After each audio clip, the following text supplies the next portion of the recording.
NDA సహకారంతో ఆంధ్రప్రదేశ్ను అభివృద్ధి పథంలో నడిపిస్తామంటూ ఎన్నికల ముందు ప్రకటించిన చంద్రబాబు అధికారంలోకి వచ్చాక చేతులెత్తేశారు. కేంద్ర బడ్జెట్లో రాష్ట్రానికి ప్రత్యేక నిధులు కూడా సాధించలేకపోయారు. ఈ విషయాన్ని స్వయంగా ఆయనే ప్రకటించారు. బడ్జెట్లో కేంద్రం ఇస్తామని చెప్పిన 15,000 కోట్లు కొత్తవి కాదని, పాత బకాయిలేనని తేల్చేశారు చంద్రబాబు. సీఎంలు చంద్రబాబు నాయుడు, నితీష్ కుమార్ మద్దతుతో కేంద్రంలో మూడోసారి ఎన్డీఏ సర్కారు ఏర్పాటైంది. దీంతో ఆంధ్రప్రదేశ్, బీహార్ రాష్ట్రాలకు మోదీ సర్కారు పెద్ద మొత్తంలో నిధులు కేటాయిస్తుందని అందరూ భావించారు. అంతా అనుకున్నట్లుగానే కేంద్ర బడ్జెట్లో బీహార్కు 26,000 కోట్లు, ఏపీకి 15,000 కోట్లు ఇస్తున్నట్లు ఆర్థిక శాఖ మంత్రి నిర్మలా సీతారామన్ ప్రకటించారు. తనదాకా వస్తే గాని తత్వం బోధపడలేదన్నట్లు నీతి ఆయోగ్ సమావేశానికి వెళ్లాకే చంద్రబాబుకు అసలు విషయం అర్థమైంది.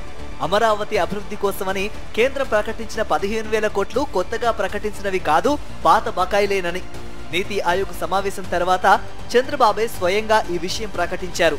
కేంద్రం ఏపీకి కొత్తగా ఇచ్చిందేమీ లేదని, కొందరు కావాలనే దీనిపై రాజకీయం చేస్తున్నారన్నారు.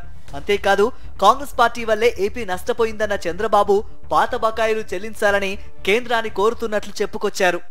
ఏమడుగుతున్నా మనం దీన్ని రీబిల్డ్ చేయడం కోసం ఏదైతే బైఫర్కేషన్ అన్యాయంగా నిర్ణయిస్తే మేము నిలదొక్కుంటాను అడిగాం. ఇప్పుడు వచ్చారు. ఇక్కడికి వచ్చినప్పుడు మా బాధ్యత అవన్నీ చేయడం. అది కూడా ఏది పాత బకాయిలే అడుగుతున్నాం. అవును, కొత్తగా ఇచ్చింది ఏం లేదు. ఇప్పుడు కావాలని దాన్ని ఒక ఇష్యూ రాజకీయం చేస్తే కరెక్ట్.